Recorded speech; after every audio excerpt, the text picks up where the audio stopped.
எல்லாருக்கும் வணக்கம். கடமையை செய் பலனை எதிர்பார்க்காத. என்னடா நம்ம எதுக்கோ எதிர்பார்த்துட்டு இருந்தோம், இது என்ன ஒரு ஸ்லோகம் சொல்கிறான்னு பார்க்குறீங்களா? எந்த விஷயத்துக்காக நீங்கள் எதிர்பார்த்துட்டு இருக்கீங்களோ அதுக்கு முன்னாடி ஒரு ஸ்லோகம், ஒரு குட்டி கதை. ஏன்னா இந்த வீடியோ முடியும் போது அந்த ஸ்லோகத்துக்கும் அந்த குட்டி கதைக்கும் ஒரு லிங்க் இருக்குது, சரிங்களா?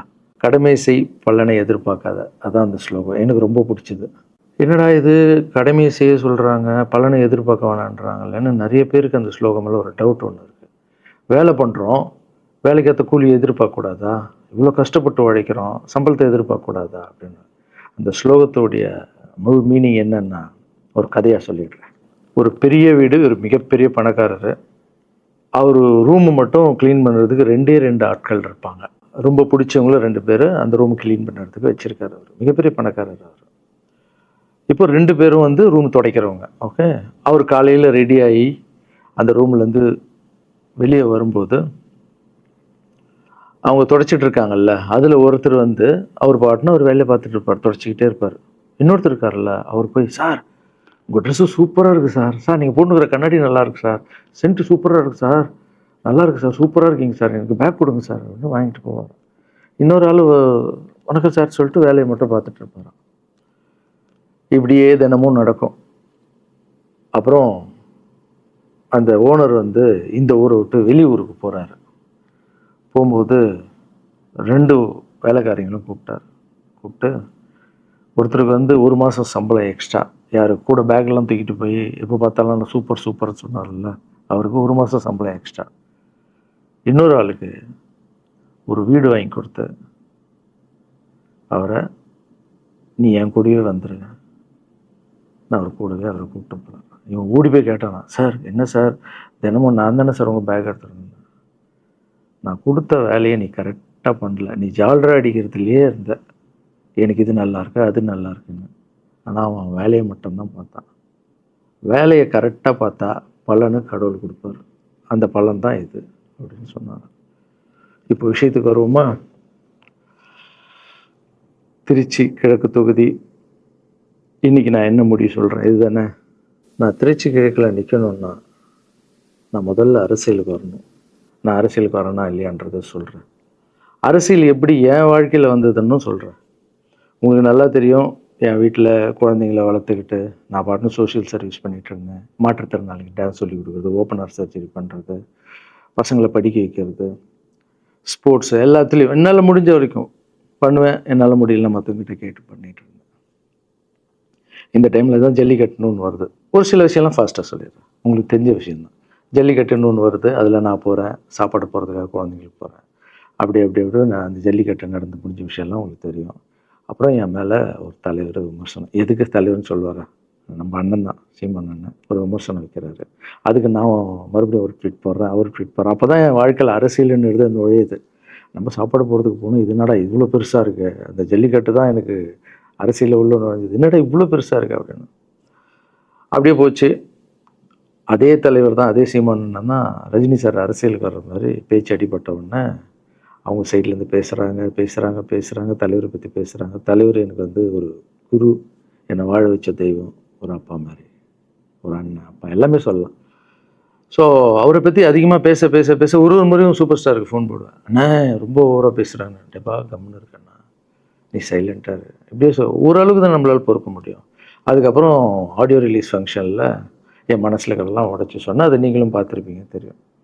அதுக்கப்புறம் ஒரு ரஜினி சாருக்கு ஒரு ஃபங்க்ஷன் வந்தது, அந்த ஃபங்க்ஷன்லேயும் பேசினேன் இதை பற்றி. உங்களுக்கு தான் தெரியுமா அந்த வீடியோ, யார் ஓட்டப்பந்தயத்தில் ஜெயிக்கிறது, இப்போ கூட அந்த வீடியோ போயிட்டுருக்கு. அதை பேசணும், அது பாட்டு அப்படியே போயிட்டு இருந்தது. அதுக்கப்புறம் பார்த்தீங்கன்னா ரஜினி சார் அரசியலுக்கு வரேன்னு அனௌன்ஸ் பண்ணுறாரு. பண்ணோடனே நான் போய் தலைவரை பார்க்குறேன். என்ன வரீங்களா அண்ணா, நியூஸில் வருது. ஆமாக்கா நான் வரேன். இன்னும் பயங்கர சந்தோஷம். ஏன்னா வாழ்க்கையில் ஒளி ஏற்றி வச்சவர், அவர் அரசியலுக்கு வர்றாரு, அவருக்கு சப்போர்ட்டிவாக இருக்கணும் நம்ம. அப்புறம் எல்லாருக்கிட்டையும் போய் நம்ம கேட்டுட்டு இருக்கோம், தலைவர் வந்துட்டாருன்னா எல்லாமே குழந்தைங்களுக்கு இன்னும் நிறைய பண்ணலாம் அப்படின்னு. என்ன நானும் வரேன்னு அப்படின்னா ரொம்ப சந்தோஷம் அப்படின்னு ஸ்ட்ரெயிட்டாக கிளம்பி நான் ட்ரஸ்ட்டுக்கு வரேன். என்னுடைய ட்ரஸ்ட்டு, என்னுடைய ஃபேன்ஸு எல்லாரையும் கூப்பிட்டு என்னுடைய வெல்விஷர்ஸ் எல்லாரையும் கூப்பிட்டு உட்கார வச்சு தலைவர் அரசியலுக்கு வராரு. புரியுதுங்களா? எனக்கு எழுத படிக்க தெரியாது, அதான் ஒரு ட்வீட் பண்ணணும், இதெல்லாம் ரெடி பண்ணுங்கன்னு தமிழில் சொல்லிவிட்டு அவங்க ரெடி பண்ணிட்டு இருக்க ஒரு டீம். இன்னொரு டீம் உட்காந்து என்கிட்ட கேள்வி கேட்குறாங்க, தலைவர் அரசியலுக்கு வந்தால் அவர் வந்து சிஎம் ஆகிடுவார், நீங்கள் வந்து அமைச்சர் ஆகிடுவீங்களாண்ணே, சுகாதாரத்துறை அமைச்சர் தான் நம்ம வந்து ஆப்ரேஷன் நிறைய பண்ணலாம், இன்னொருத்தர் கல்வித்துறை எடுத்தால் நிறைய படிக்க வைக்கலாம். டேய், கடமை செய்யணும், பலன் எதிர்பார்க்கக்கூடாது.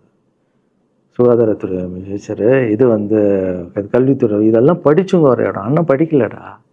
எல்லாருக்கும் படித்த இடத்த போட்டு ஒரே இடத்துல போய் முடங்கி போய் படிப்புனா படிப்பு மட்டும், எல்லாம் கட்சி வளரட்டும், தலைவர் வரட்டும், எல்லா துறையிலேருந்து ஹெல்ப் கேட்டு நல்லா பண்ணுவோம், பெரிய ட்ரஸ்ட்டு கட்டுவோம். இப்போன்னா சின்ன ட்ரஸ்ட்டில் தான் நம்ம இருக்கோம். சின்ன வீட்டில் 60 குழந்தைங்க நீங்கள் இருக்கீங்க, 100 ஏக்கரில் கட்டுவோம். ஊனமுற்றோர்கள் இந்த பக்கம் திருநங்கைகளுக்கு, இந்த பக்கம் முதியோர்களுக்கு ஒரு பெரிய ட்ரஸ்ட்டு கட்டி பண்ணுவோம்டா. சூப்பர்ண்ணா. இன்னொருத்தர் டக்குன்னு அங்கேருந்து, அண்ணா நம்மளை ஏற்று பேசின்னு இருக்கார்ல சீமான் அண்ணன், அவருக்கு ஆப்போசிட்டாக எதிர்த்து நில்லுங்கண்ணே அப்படின்னு. அது அரசியல் இல்லை. ஒருத்தர் மேலே கோவத்தால் நம்ம அரசியலுக்கு வந்தால் அது வந்து வெறுப்பு அரசியலாக மாறும். அரசியல்ன்றது மக்களுக்கு நல்லது பண்ணுறதுக்காக வரணும். இப்போ அவரை நான் அழிக்கணும், அவரை நான் ஏதோ ஒன்று செய்யணும்னு அந்த ஆசையில் வந்தேன்னு வச்சுங்களேன், ஆசை என்ன ஆகும், கோபமாக மாறும். கோவத்துலேருந்து என்ன வரும், வார்த்தைகள் தப்பாக வரும். வார்த்தைகள் மட்டும் வராது, தப்பான வார்த்தைகள் வரும். மக்களுக்கு நம்ம மேலே மரியாதை இல்லை, மக்களுக்கு நம்ம மேலே மரியாதை இருக்காது, போயிடும். ஸோ அதால் அரசியலுக்கு வரணும்னா அவரை அழிக்கிறேன் இவழையாக இருக்கிறேன், பதிவை பற்றி பேசுகிறத ஃபஸ்ட்டு விடுங்கடா, ஃபஸ்ட்டு வேலையை பார்ப்போம்டா. நம்ம தலைவர் வரேன்னு சொல்லிட்டாரு, ட்வீட் போடுங்களா அப்படின்னு ட்வீட் போட்டுட்டு அங்கேருந்து போட்டுட்டு வீட்டுக்கு போகிறேன். இங்கே தான் பெரிய ட்விஸ்ட் இருக்குது எனக்கு. வீட்டுக்கு போகிறேன். வீட்டுக்கு போனோன்னா எப்பவும் நான் அம்மா கிட்டே போய் ஒரு விஷயத்த சொல்கிறதுக்கு முன்னாடி ஒரு சர்ப்ரைஸ் ஒன்று பண்ணுவேன். எங்கள் அம்மா கோவில் கட்டுறது கூட, கோவில் கட்டிட்டு ஸ்டாச்சுலாம் ஆர்டர் பண்ண அப்புறம் தான் அந்த ஸ்டாச்சுவே காமிச்சேன் நான் அம்மாவுக்கு. அதே மாதிரி அரசியல் விஷயத்துலையும் போய் சொல்லலான்னு அம்மாவை கூப்பிட்டு ஃபேமிலியெல்லாம் உட்கார வச்சு, அம்மா தலைவர் அரசியலுக்கு வர்றாரு, சரி கண்ணா, நானும் அரசியல் போடுறேன், இங்கே பாருமா ட்வீட் போட்டிருக்கேன் அப்படின்னு. அம்மா முகம் டக்குன்னு மாறிட்டு ஓகே கண்ணா, ஓகே கண்ணா சாப்பிடலாம் அப்படின்னு எழுந்து போயிட்டாங்க. என்ன இப்படி போக மாட்டாங்களே, ஒரு விஷயத்த சொன்னால் சூப்பர் கண்ணான்னு பேசுவாங்கள்ல, 1 ஹவர் அதில் இருக்கிற நல்லது கெட்டது எல்லாம் பேசுவாங்க, என்ன போயிட்டாங்க அப்படின்னு ஒரு ஃபீல். சரி, இது உடம்பு சரியில்லை போல, அப்செட்டில் இருக்கான்னு விட்டேன். அப்புறம் 2-3 நாள் அவங்ககிட்ட பேசவே மாட்டுறாங்க. கூப்பிட்டு உட்காந்து, என்னம்மா உனக்கு பிரச்சனை, ஏதாவது தப்புன்னா அடின்னா அடிச்சிடுமா, என்னம்மா இப்படி பேசாமல் இருக்குன்னா, இல்லை கண்ணா நீ அரசியல் போனது எனக்கு பிடிக்கல அப்படின்றாங்க. ஏம்மா அரசியல் போனால் பிடிக்கல? இல்லை கண்ணா, அது ஒரு சாக்கடை, அரசியலுக்கு போகக்கூடாது, அது வந்து பணம் கொடுக்குறாங்க அரசியலுக்கு, ஓட்டு வாங்குறதுக்கு பணம் கொடுத்து தாங்க நான் ஜெயிக்கிறாங்க. அதுக்கப்புறம் ஜாதி இல்லைன்னுவாங்க, ஜாதி இருக்குது, மதம் இல்லைன்னுவாங்க, மதம் இருக்குது. அந்த சாக்கடைக்குள்ளே நீ போகாதப்பா.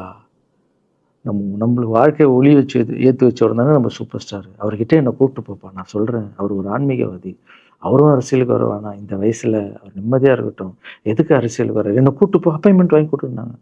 அப்பாயின்மெண்ட் வாங்கி கூடா?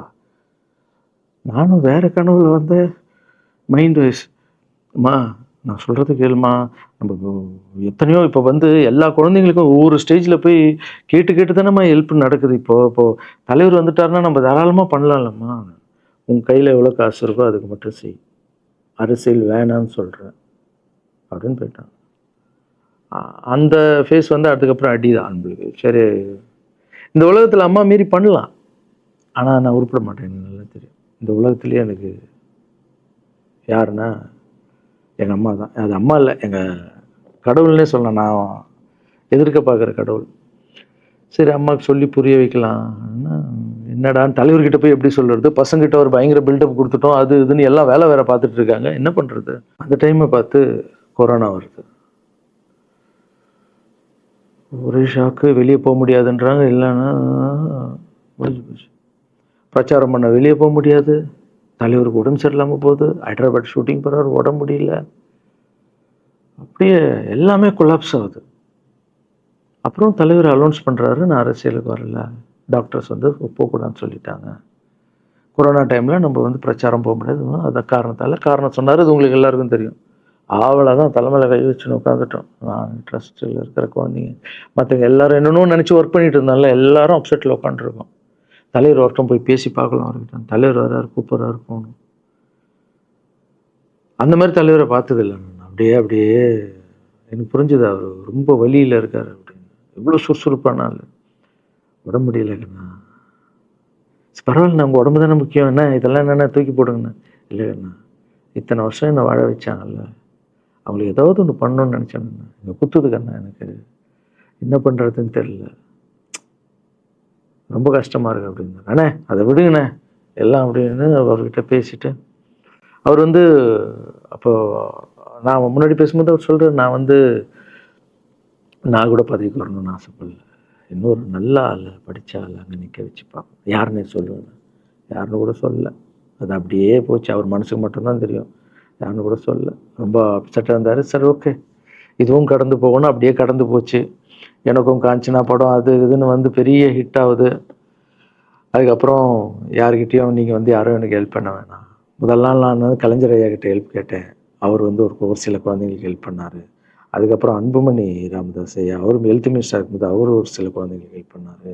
அப்புறம் நம்ம விஜய் சார் நண்பர், அவர் வந்து ஒரு குழந்தைக்கு ஆப்ரேஷன் பண்ணார். ஸோ இருக்கும்போது என்னால் முடிஞ்ச வரைக்கும் சொந்த பணத்தை போட்டு பண்ணிவிடுவாங்க. முடியாத போது தான் நான் அந்த ஹெல்ப்பை கேட்பேன்.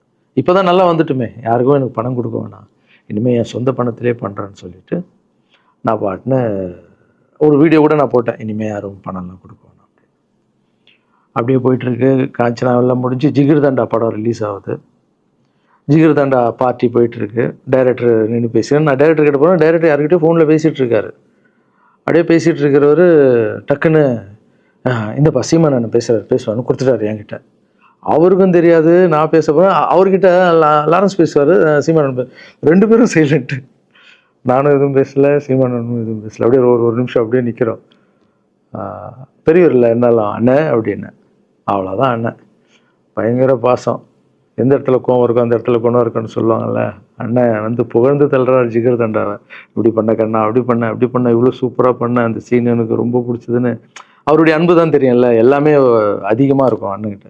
அண்ணா ரொம்ப சந்தோஷமாக வாழ்த்தினார். அப்புறம் நான் வந்து மாற்றம்னு ஒரு அமைப்பு ஆரம்பிச்சிருக்கேன்ல, இந்த விவசாயிகளுக்கு டிராக்டர் கொடுக்கறது, அப்புறம் மாற்றுத்திறனாளிக்கு ஸ்கூட்டி கொடுக்குறது, எல்லாமே அதை பார்த்துட்டு பத்திரிகையாளர் கேட்குறாங்க அவர்கிட்ட, ரகுவலரன் சார் மாற்றம்னு அமைச்சிருக்காருன்னா, நல்ல விஷயம் தம்பி, நல்லா பண்ணிட்டோம், நல்லா இருக்கட்டும் அப்படின்னு வாழ்த்தினார். ஸோ ஒரு பெரிய பிரச்சனைக்கு கடவுளே வந்து அதை அப்படியே சால்வ் பண்ணி வச்ச மாதிரி ஆயிடுச்சு. அப்படியே போச்சு. ஆனால் நீங்கள் நல்லா இருக்கணும், எங்கே இருந்தாலும் நல்லா இருப்பீங்க. எப்போல்லாம் ட்ரஸ்ட்டுக்கு போகும்போது பசங்கள்லாம் கேட்பாங்க, அந்த 100 ஏக்கர் ட்ரஸ்ட்டு குழந்தைங்க, சரி ஓகேடா.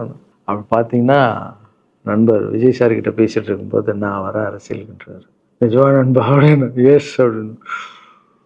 மறுபடியும் போய் ட்ரஸ்ட்டில் உட்காந்து டேய் நண்பர் வராரு. ஏன்னா சூப்பர் ஸ்டார் எனக்கு எவ்வளோ க்ளோஸோ, நண்பர் கூட அவ்வளோ க்ளோஸ் தான் எனக்கு. ஏன்னா மேகமாய் வந்து போகிறேன்ற சாங்லேருந்து நான் அவருக்கு டான்ஸ் மாஸ்டராக பண்ண ஆரம்பித்தேன். அதுக்கப்புறம் நிறைய சாங் பண்ணேன், சரக்கு வச்சுருக்கேன். அது உங்களுக்கு தெரியும், அந்த தாம் தக்க தீம் தக்க. அவருக்கு மட்டும் நான் ஸ்பெஷலாக வந்து பண்ணி கொடுத்துட்டு போவேன். தமிழ் வேறு யாருக்கும் பண்ண மாட்டேன். அவர் கூப்பிட்டா வருவேன், தலைவர் கூப்பிட்டா வருவேன், சாங் பண்ணிட்டு போவேன். அவர் வரணும் போது எஸ், ஏன்னா அவர் ஒரு முடிவு எடுக்க மாட்டார், எடுத்தாருன்னா அவர் நல்ல உழைப்பாளி பண்ணுவார் அப்படின்னு நினச்சி மறுபடியும் போய் ட்ரஸ்ட் ஆளுங்கெல்லாம் பேசுகிறதுக்கு முன்னாடி, ஐயோ அம்மா இருக்காங்களே பிடிக்காத, ஃபஸ்ட்டு அங்கே கரெக்ட் பண்ணணும்ல. அங்கே போனேன். அம்மா நண்பர் அரசியலுக்கு வராருமா, என்னம்மா அப்போ தான் ஓகே, இப்போ எல்லாம் மாறி இருக்கு, போகலாமா, நீ ஃபஸ்ட்டு அவர்கிட்ட ஒரு அப்பாயின்மெண்ட் வாங்க, நான் உன்னை கூப்பிட்டு போகிறேன் அப்படின்னா. கூப்பிட்டு போய் இந்தப்பா என் பிள்ளைய ஒப்படைக்கிறேன் பார்த்துக்கப்பான்னு சொல்லுன்னு பார்த்தா, என்னம்மா பேச போகிறேன்னு கேட்டேன். நீ அரசியலுக்கு வராத தம்பி, இது ஒரு சாக்கடை, நீ அரசியலுக்கு வராத, நீ ரொம்ப சைலண்டான ஆள், உனக்கு இதெல்லாம் செட் ஆகாது, பணம் கொடுத்தா தான் ஜெயிக்க முடியும், ஜாதி இருக்குது, மதம் இருக்குது, இதெல்லாம் தாண்டி வருது கஷ்டம்னு நான் அவர்கிட்ட சொல்கிறேன்ப்பா அப்படின்னு. அப்படியே அம்மா புரிஞ்சுக்குமாண்ணா, டேய் மீன் குழம்பு வச்சுருக்கேன் சாப்பிட்றேன், அதே மீன் குழம்பு. ஓகே, நான் நினச்சிட்டேன் நம்ம ஜாதகத்தில் இல்லை போல், சரி விட்டுடலாம், சரி இப்போ விட்டுருவோம், ஒரு 2-3 நாளைக்கு அப்புறம் மறுபடியும் பேசுவோம் அப்படின்னு மறுபடியும் பேசுகிறேன். அதே மறுப்பு தான். நானும் நண்பர்கிட்ட பேசுகிறேன், அம்மா அப்படி சொல்கிறாங்க நண்பா, அது அவங்களுக்கு தெரியல, அவர் நிறைய பேச மாட்டார், வயசானவங்க இல்லை, தெரியல, வந்தப்புறம் புரியும், ஒரே வார்த்தை தான். அதுக்கப்புறம் ஃபோனில் கூட்டணி கட்சியெல்லாம் வராது போது, நண்பா என்னடா யாரும் கூட்டணி கட்சி வரல நண்பா, இது அது நான் எனக்கு ஒருத்தர் பிடிச்சிட்டாங்கலாம் மனசில் பட்டதை எல்லாமே சொல்லிகிட்டு இருப்பேன். அது நல்லதோ கெட்டதோ, என் பழக்கம் அப்படி தான், பிடிக்கலாம் தூரம் ஒதுங்கிடுவேன். அப்படியே போகுது. எலெக்ஷன் வருது, அனௌன்ஸ் பண்ணுறாங்க, எலெக்ஷன் நண்பர் நிற்கிறாரு. ரிசல்ட் அன்றைக்கி டோட்டலாக மாறுது எல்லாமே, அப்படியே தலைகீழாக ஆகுது, புரட்டி போடுறாரு சரித்திரத்தை. வேறம்மா எப்போ முதல்ல தெரிந்து எங்கள் அம்மாவை தான். எனக்கு ரொம்ப ஆசையாயிடுச்சுன்னா எங்கள் அம்மா மேலே அம்மா பேர் கண்மணி. கண்மணி அப்படின்னு தான் கூப்பிட்டு போவேன். எங்கன்னு கூப்பிட்டு போனால் அம்மா கொண்டு என்னடா இவ்வளோ உஷாராக வர என்ன விஷயம் இங்கே உங்ககிட்ட தான் பேசணும். நீ என்னம்மா சொன்ன? பணம் கொடுத்தா தான் ஓட்டு போடுவாங்க, ஜாதி இருக்குது, மதம் இருக்குது, புது ஆளுங்களை வர விட மாட்டாங்க, ஜெயிக்க முடியாது, இதெல்லாம் சொன்னல. நண்பர் ஜெயிச்சிட்டார் பத்தியம்மா. அந்த ஒரே ஒரு முகத்துக்காக ஓட்டு போட்டிருக்காங்க. நம்பிக்கையான ஆள் வந்தால் போடுவாங்கம்மா, நல்லவங்களாம் வரலாமா, புரிஞ்சுக்கம்மா, என்ன விடுமா. இப்போ என்னம்மா சொல்கிற அப்படின்னு கேட்டேன். முதல் முறையாக எங்கள் அம்மா முகத்தில் ஒரு சிரிப்பை பார்த்தேன். ஆமா கண்ணா, அந்த புள்ள எல்லாத்தையும் மாற்றிடுச்சு, இவ்வளோ பெரிய வெற்றி அடி வரணும்னு நான் எதிர்பார்க்கலப்பா. ஒரு நல்ல மனுஷன் பண்ணணும்னு நினச்சா அது முடியுங்கண்ணான்ற நம்பிக்கை எனக்கு வந்திருக்குப்பா அப்படின்னு அம்மா சொன்னான். அப்போ என்ன போயிடலாமா, ஓகேவா அப்படின்னு கேட்டேன். போகண்ணா, நீ நினச்ச மாதிரி பண்ணு அப்படின்னு அம்மா சொன்னோன்னு காலில் சாஸ்தாகமாக வந்தேன். தேங்க்யூ ஸோ மச்மா அப்படின்னு. ரொம்ப ஹாப்பி நான். அம்மா ஓகே சொல்லிட்டாங்க அரசியல் வர்றதுக்கு. இப்போ நான் தாய்க்கு நிகரான்னு நினைக்கிறேன். என் ரசிகர்கள் கேட்குறேன், நான் அரசியலுக்கு வரலாமா? இதை பார்த்துட்டு இருக்கிறவங்களுக்கு, இந்த மக்களை கேட்குறேன், நான் அரசியலுக்கு வரலாமா? அந்த தகுதி எனக்கு இருக்கா? நீங்களும் சொல்லுங்கள். இந்த வீடியோ பார்த்துட்டு இருக்கவங்க கமெண்ட்ஸ் போடுங்க. பசங்களா, இவங்க தான் என்னுடைய 22 வருஷத்தினுடைய உழைப்பு. அரசியலுக்கே வராமல் மக்களுக்கு நான் செஞ்ச சேவை உங்கள் கண்ணு முன்னாடி நிப்பாட்டியிருக்கேன். இப்போ உங்கள் வயசு என்ன?